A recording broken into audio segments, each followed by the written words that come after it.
I see there are some people who are not here last week, and this is more or less a continuation of what we began last week.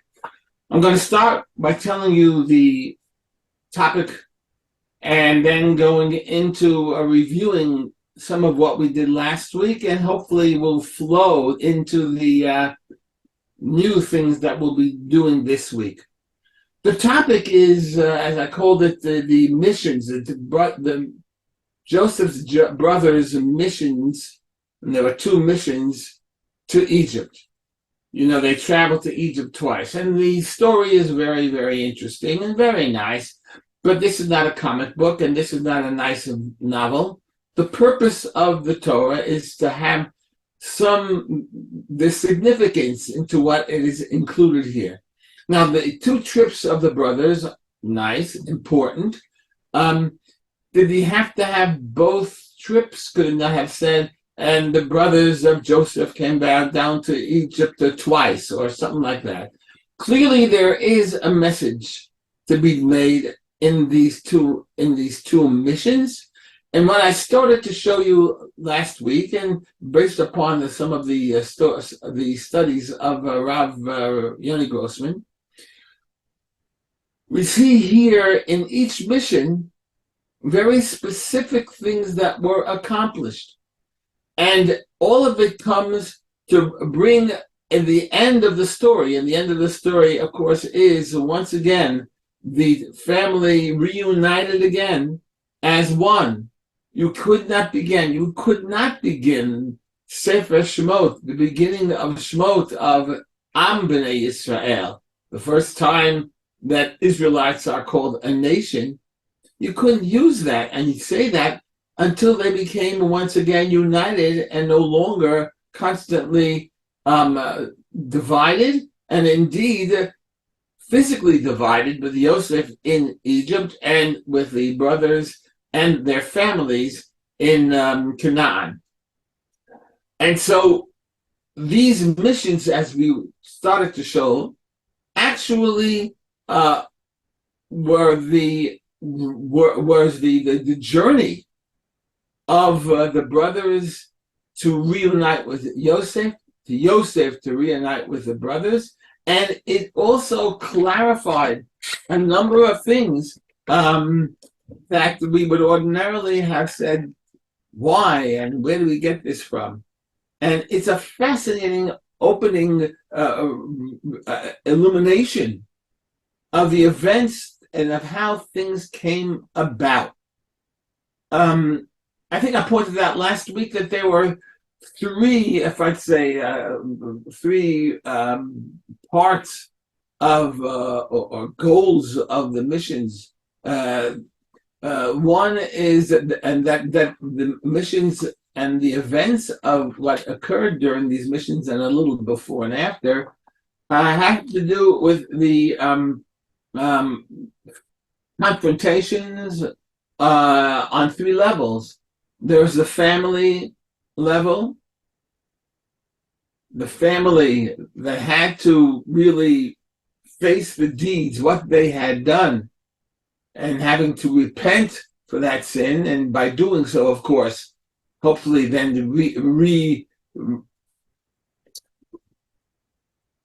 how can I say, it would reunite a divided family.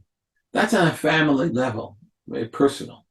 The second level is a national level, and that is specifically the leadership. Because it's during these times, these events, these two missions, that we clearly see how the natural leader, the eldest, Reuven, has his leadership clearly taken over, moved over to he who will become the leader, and indeed his tribe would eventually be the leader. That is, of course, Yehuda.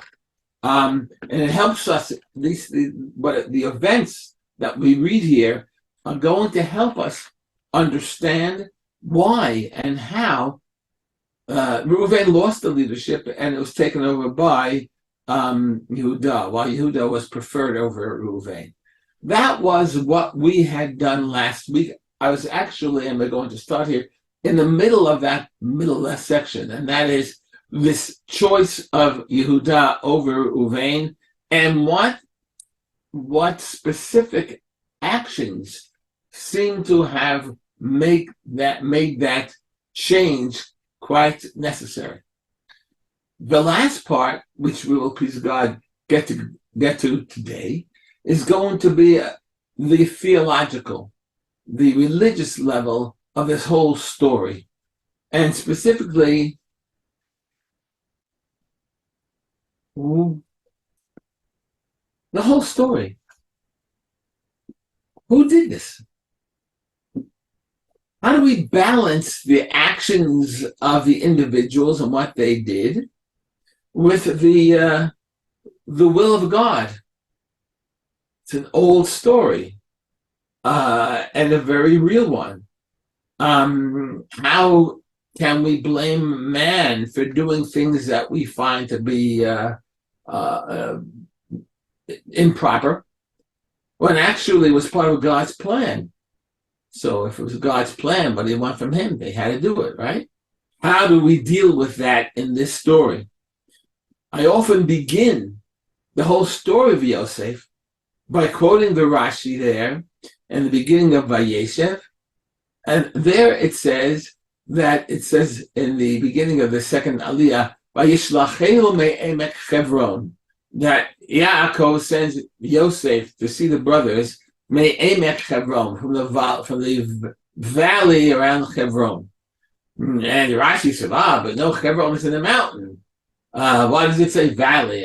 He says because it's due to the promise made to he who is in the valley or buried in Hebron. Aram, the promise that was given to Abraham in the Brit Bein HaPetarim, where God says, Yadoati da ki ger yezaracha be'eretz lo lahem, know well that your descendants are going to be strangers in a land that's not theirs, v'abadum, and they will be enslaved.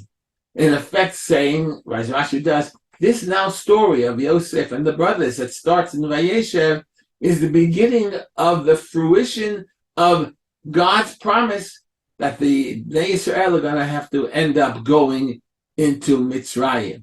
So that's really the thing. Okay, all of these events were just part of God's plan to get them into Egypt. So what are you blaming the brothers for? And why are you angry at Yaakov for what he did? Why would we see that Yosef was wrong? Why? If it was all part of the plan. This is something hopefully I'm going to address in this class when we finish up the entire thing.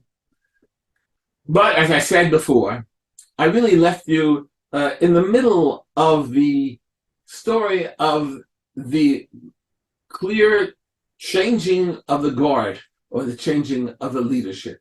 Reuven, who at the beginning seems to be the leader, Al tishlachu yad, right? It was Reuven who said, no, don't throw him into the pit. Actually, he said, don't kill him, just throw him into a pit, which they do. And he who was the first one to tell Yaakov, send the youngest son, Binyamin, with me.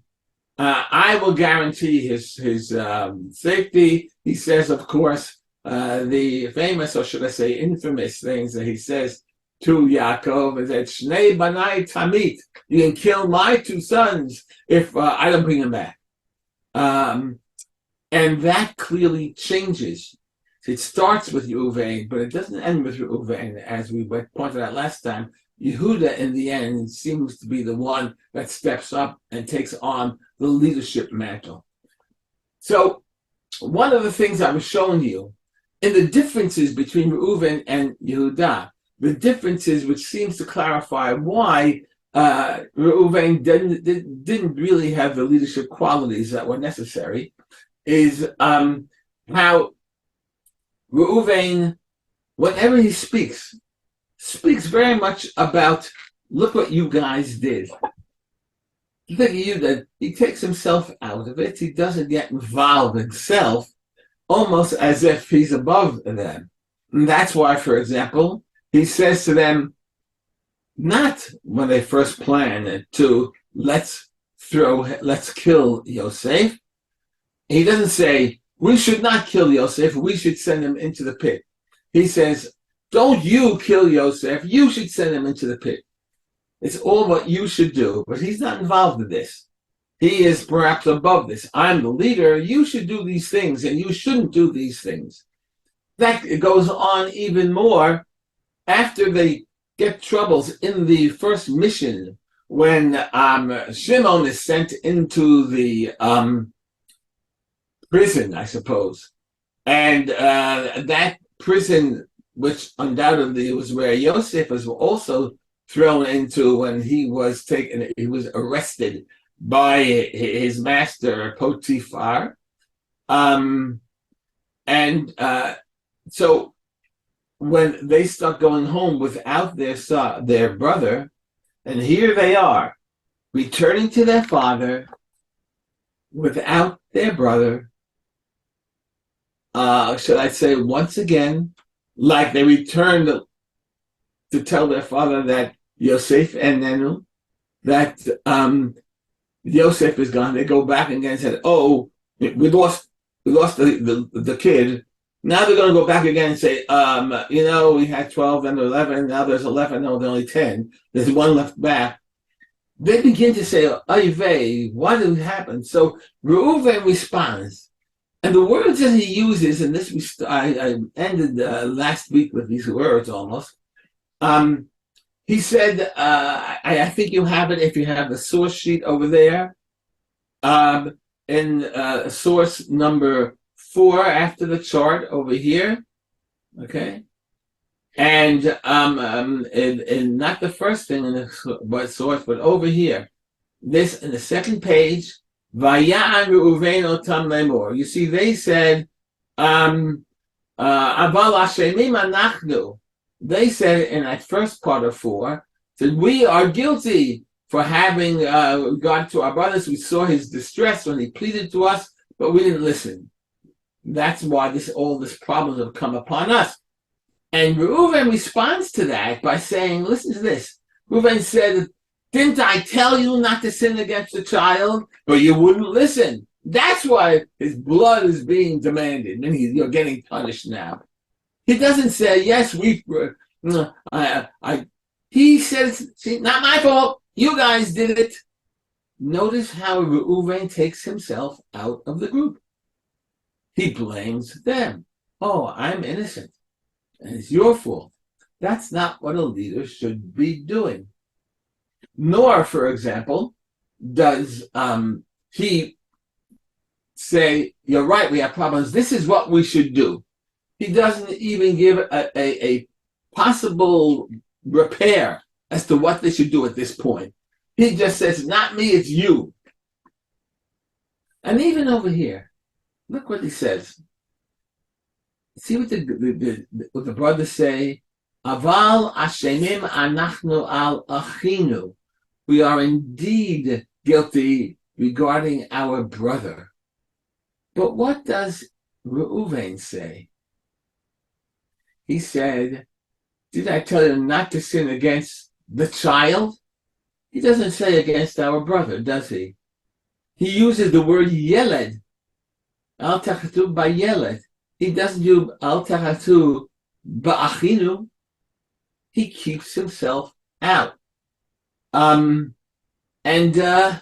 This is a sad part of it. While the brothers refer to Yosef as achinu, our brother, Reuven calls him hayeled, the kid, Interestingly, in reaction to those words, Yosef overhears them. They don't know he actually went to the Ulpan and he knows Hebrew. So that when he overhears them and he understands what they're saying one to another, we read there in the Torah that he begins to cry. He cries. So naturally, I'm sure he's crying because he sees they really regret. They're beginning to be regretful, which is, of course, a very essential part of the tshuva process. And what are you going to do about your regret? We'll see. But But is it also the fact that he sees that his eldest brother, who should have been protecting him, doesn't call him a brother and calls him a yeled? Could be, could be. The failure of Reuven, and for that matter, the others, to completely repent by offering themselves also as a prisoner. Reuven was the eldest. When Yosef comes and takes Shimon out, Reuven doesn't say, I'm the oldest, I will stay in prison. Reuven says, I'll take the stuff home to my family. Reuven, Shimon, well, whatever. Of course, that changes at the end of the story when it's Yehuda who says, I will stay here as instead of Binyamin. But Reuven never makes that when Shimon is taking, never makes that possibility, which is something a leader would have done. So you begin to see the differences between the leadership of Reuven, or the lack of leadership of Reuven, and the leadership of Yehuda. That's why, when we go back and see in the chart, when I gave you last week, how these the missions are one after the other. When we go back to what we see, I say is 1b, which is matches up with 1a. Yeah? 1b, and when Yosef, accuses the brothers of theft and plans to imprison Binyamin, and then there is the speech of Yehuda, right? Now, when that happens, there was no expectation that anyone would offer themselves to replace Binyamin. It was, after all, Binyamin was caught with the stolen cup. Binyamin was the guilty one. Yosef didn't even give the option to the brothers saying, one of you has to be. He said, I'll take all of you. And he says, that's not fair. I'm a God-fearing man. I wouldn't do such a thing. Only the person who is guilty of its crime has to sit here. So, of course, they had no option. Seemingly, there was no option for them to say, no, don't punish him. I'll sit instead. I will be imprisoned instead. Because Yosef said, it's the one who did the crime, has to do the time. And yet, despite that, Yehuda speaks up. Yehuda pleads to allow himself to replace Binyamin in jail. Furthermore, remember this, and that first imprisonment of Shimon after the first travel and the trip to Mitzrayim, that was the first time it was a temporary thing. First, they were there for 3 days, and they said, look, I'm going to keep Shimon here. When you come back, I'll take him out of the prison. But this imprisoning of Binyamin was a lifetime thing. He was going to be a prisoner and an eved to Yosef forever and ever and ever. So not only did Reuven never step up to spend months or whatever, how long it would take to be in prison, but Yehuda actually is giving up his life and his family and everybody there to say, I will spend my life as a prisoner to Yosef. It was a tremendous, tremendous sacrifice that Yehuda makes, and that Reuven, even much less of a sacrifice, refuses to do. That's Yehuda. And when he starts his plea in the beginning of this PARSHA, VAYIGASH, that this week, he starts the plea. He doesn't say, me. He does it as a representative of all the brothers. He admits a collective guilt and says it's not just Binyamin. We're all guilty. And he says that at the very end of the PARSHA of Miketz, before his great soliloquy begins in VAYIGASH, he says, his number 4, here. This is what he says. It was here once a time. I apologize. I have some things on my notes that I have it here in the paper and I didn't. But anyway, he says, Vayoma Yehuda, he says to Yosef, what can I say? You've caught Binyamin. How can we say anything? How can we justify ourselves? God has found behold, we will be slaves to the master, we as well as he who has taken the goblet. Again, Yehuda sees himself and the brothers as one unit. We are all responsible for each other. That's what he says, and it's only Yosef who says, no, I can't do that. So there's your difference. There's a clear difference between the two approaches, that of Reuven and that of Yehuda. And now you see why Reuven loses that leadership. The second dramatic difference can be found also in how they deal with Yaakov, their father, in their respective attempts to try and convince Yaakov to allow them to come back to Egypt the second time in order to, again, bring enough food and necessities back to their family in Canaan. So when they first tell the story, Yaakov responds and says, no, lo yerei b'ni imachem. My little boy is not going to leave. He's not going to go down. Now, many of us have in mind this little youngster, maybe he's, a teenager. He was over 30 years old. I just want you to know that. He's probably 32, 33. But he's still seen as my son. He's still my tatala. I had a wonderful experience. I was the youngest son of my family. I was 20 years old, and my mother used to introduce the baby. It was a wonderful experience when she said, oh, my baby is coming over. Here's my baby. And this big lump comes walking in, and my mother's friends look at this is a baby, But the baby is always a baby, the youngest one.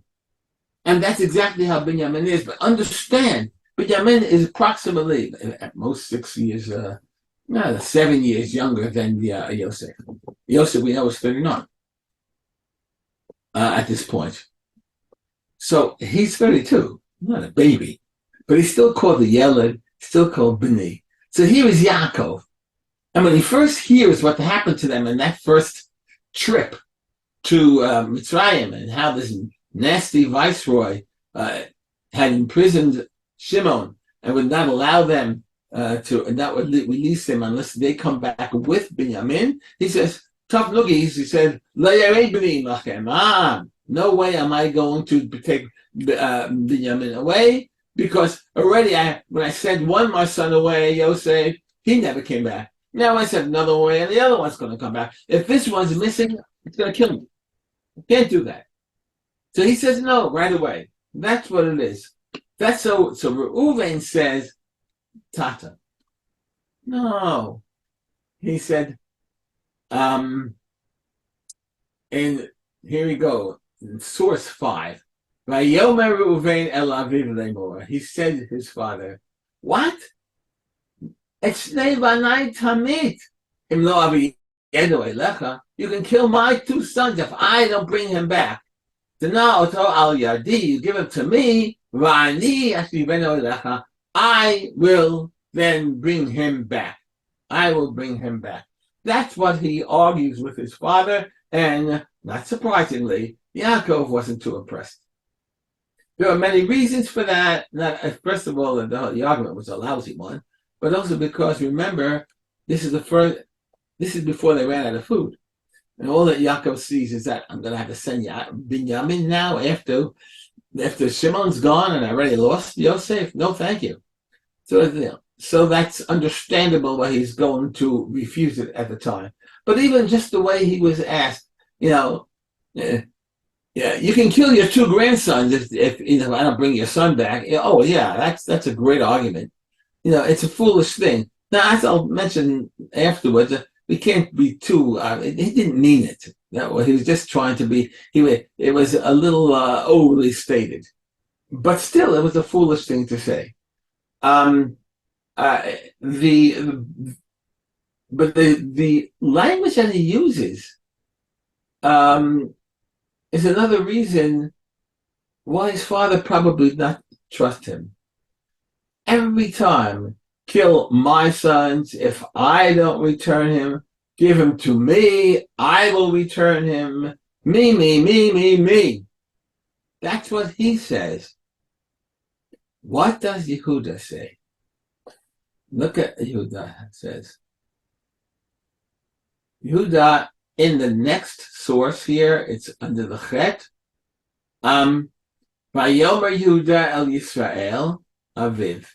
So Yehuda says to his father, you see this over here in number 8 in the English translation, send the lad with me, and we will go so that we may live, both we and you and our little ones. I will be a guarantee for him. You can demand his return from me. If I do not return to him, I will bear the blame forever. He starts not with I. He says we. We're one. We're one family. It's us. We're together in this. I will take the responsibility. But it's all one. We're all one. That's what it is. And these differences we find even in the beginning of the story. These differences we actually see when Yosef, 22 years earlier, is thrown into the pit, right? We know that Reuven had good ideas, intentions. He wanted to save Yosef, right? So he tells his brothers, no. Don't kill him, just throw him into a pit. Why did he tell them, don't kill them, don't throw him in a pit, I will save him. I'm going to take him out of it, something. He doesn't say anything that way. He doesn't share the plan with them. I'll do it. It's me. Don't worry about it. I'll take care of it. But when Yehuda has his plan of selling Yosef, he doesn't say, I'm going to sell Yosef. What he says is, we see it right over here. He said, in this source, he says, L'chu v'nimkerenu la'yishmaelim v'yadenu al tehibo, ki achinu b'sarenu hu. He doesn't say, I have a plan, I'm not going to tell them, it's secret, I'm going to save him, ha. He goes, discusses it with the brothers. He said, let us not kill our brother. Let us sell him to the Ishmaelim and not lay our hand on him, for he is our brother. All in the plural form. We're all in this. We're all one family. That's Yehuda. That is Yehuda. And there is the real leadership that you see. Reuven yells, don't you throw him into the spot, don't you throw him into the pit, don't you harm him. Not us. But Yehuda says, we will do this and we will do that. And perhaps the difference between the two approaches is somewhat understandable. Okay, Reuven was the Bechor, he was the boss. He expected them to listen to him. You should do this and you should do that. But when you speak about, he speaks as a leader, he doesn't do so as part of that, Yehuda comes from a different angle. He has natural leadership abilities, but he has no reason to think he should be the one to listen to. He never assumes power the way Reuven does as the elder. And therefore, he sees himself as part of the group, and that's why he speaks in a plural form, So there you go, the movement away from Reuven and towards Yehuda. Now I want to do the last level and the aspect of the story, the theological thing. And that is understanding the balance between the actions of man and the plan of God. And far beyond their journey to tshuva, to repentance, the question of who will hold the reins of leadership, those questions, there's also a complicated, even sensitive theological question that were all of these events a natural outcome of the decisions made by human beings, the actions of the respective, the players in this whole play, or were they divinely decreed? And if so, how can we blame? Was it Flip Wilson who used to go 40 years ago saying, the devil that made me do it? It wasn't me. Can't blame me. God told me did it, not me. So there are two basic approaches to addressing the question, and one could see them almost as exactly the opposite of each other, although in the end they come together. You can see it as simply that the deeds and the decisions and the difficulties were all part of God's plan, the divine plan, and even the most minute occurrence was planned and implemented by God. That's one approach, right? The brothers, on the other hand, really go through a reverse process. That is, they wonder why God had brought them to such a difficult situation. And it is ultimately, they started thinking that it's all God's to blame.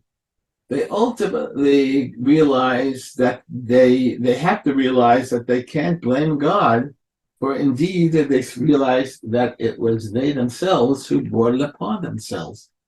And these two approaches, although almost the opposite of each other, it's God, it's man, they actually coalesce, they become one, coalesce, and they become one, and indeed, that's how the story should be understood.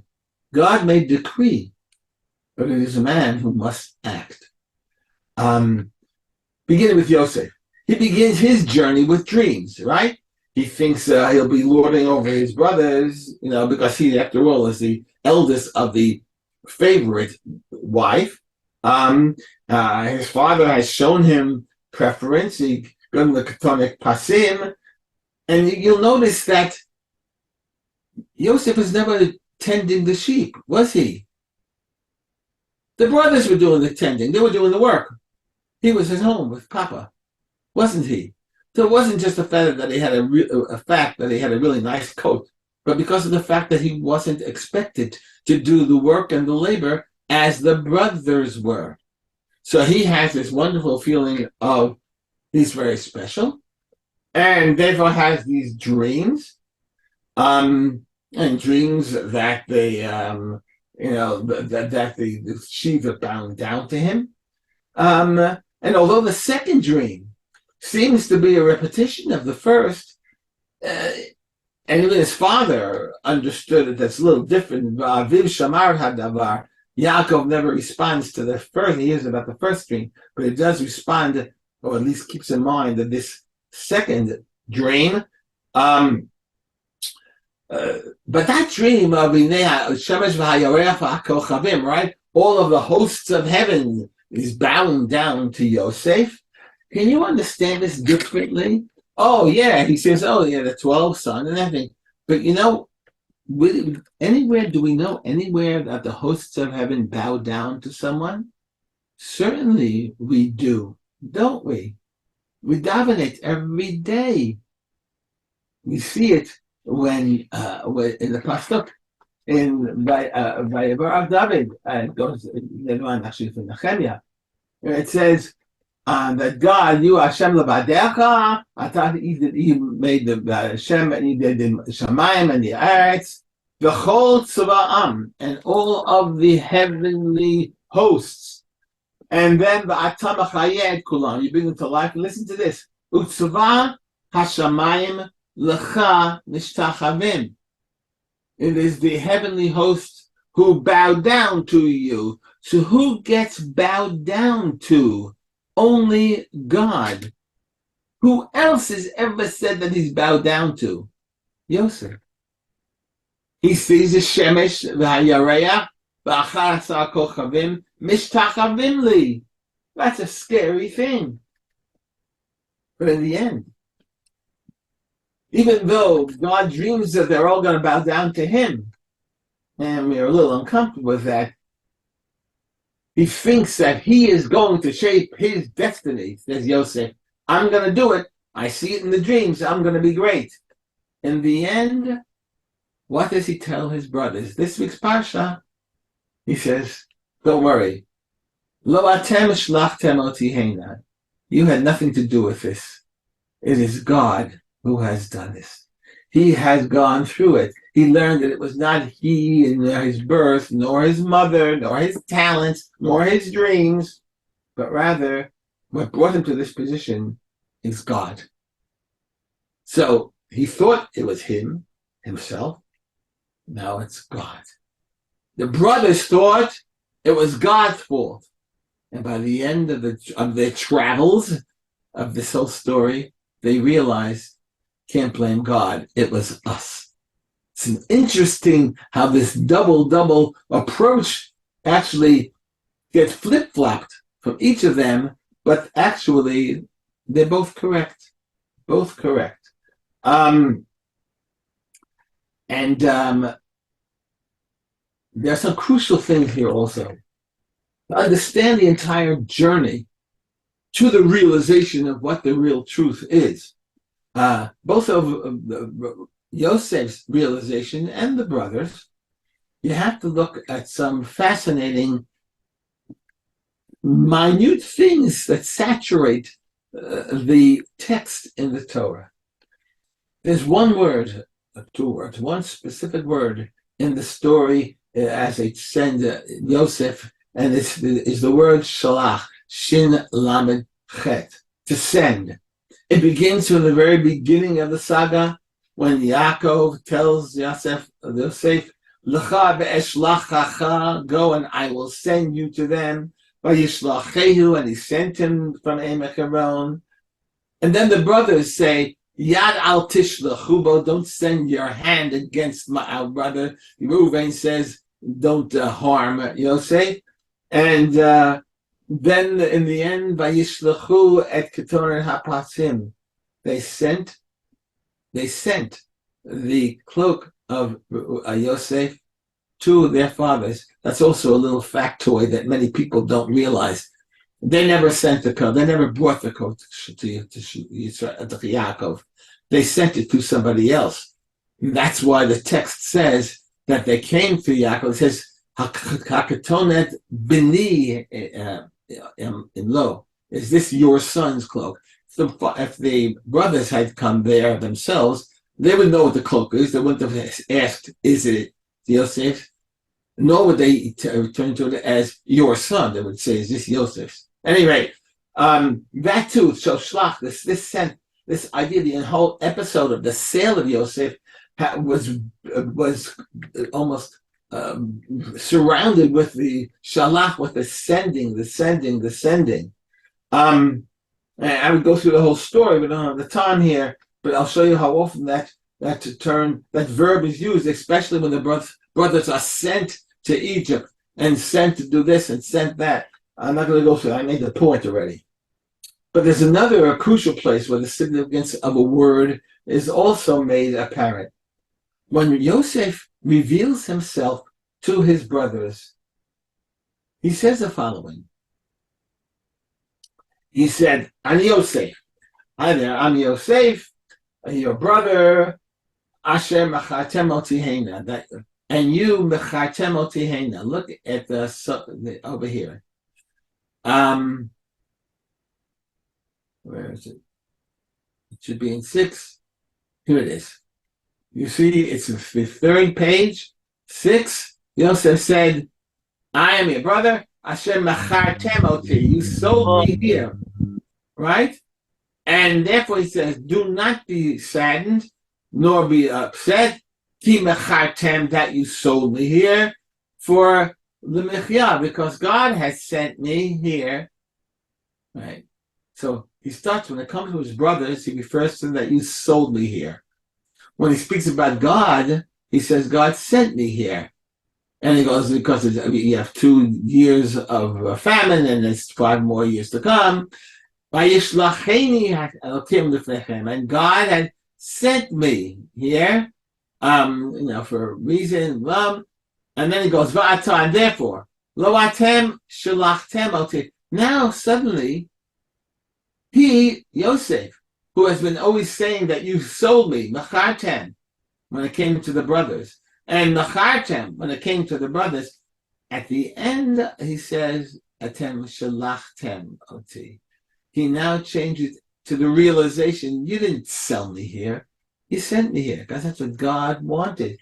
There is the change of the idea that, this was done by God, this was done by a man-made deeds. Now he understands really that it was really sent by God. He realizes that the brothers too fulfilled the mission. Though they thought they were doing it, and it was their deeds, he realizes that it was God. It was shalachtem and not malachim. He was sent here by God and not sold here by his brothers, really. And that movement, that simple verse that changes Yosef from machartem, sale, to shalachtem, sent, tells the whole story. It completes a 22-year journey of Yosef's realization of the truth and acceptance of the truth. To see, from interpreting dreams as being a personal thing that he was going to accomplish something, and to seeing them know as a divine program that God had decided for him. From thinking that the future was driven by human actions to an understanding that it is being pulled by God's plan. And by the way, that it also is true from the word pakod, pei kuf dalet, which we also see used over and over again. In this, it says, in here, Vayimsa Yosef chen be'einav. When he first came to Egypt, Yosef was taken as the servant to Potiphar, and it says Vayifkedehu, they made him in charge of, an officer almost over the servants. And from the time Hifkid, that again they appointed him that way, he was appointed.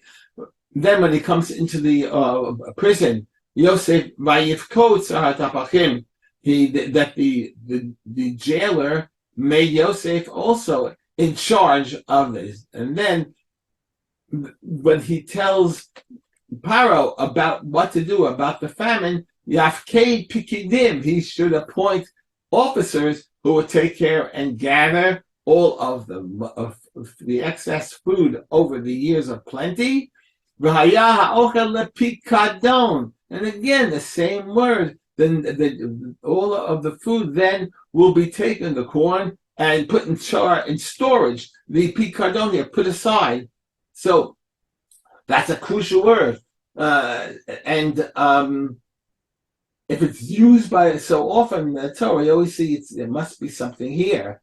And there is something here. This is a crucial thing, also part of this story.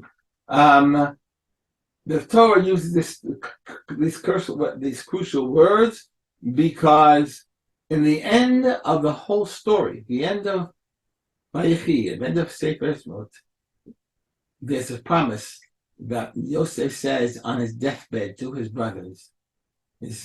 Elokim pakod yifkod etchem. God is going to remember you. The same root form that is used here as shall remember and shall also act. Not me, but Elokim pakod yifkod. God is going to be. All human actions and decisions and dreams are no more than a fulfillment of God's divine will.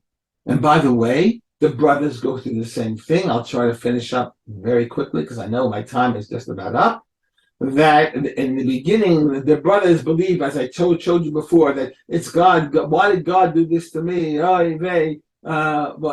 did Hashem do to us? They express the belief that God is punishing them, and that is good, but it's a little troubling. Why did the brothers blame God if these events were directly because of them? They did these things. The words the brothers actually use are words of vidui. They're really confessing their sins. But why did they even bring up God? All of these occurrences are direct results of their actions, of Yaakov and of Yosef and the brothers themselves. And yet again, on the way back after their initial visit to Egypt, right? When they discover the money back in their sacks, again they say, what did God do to us? What did God do? What did Yosef do to them? They didn't do anything. What did God do to them?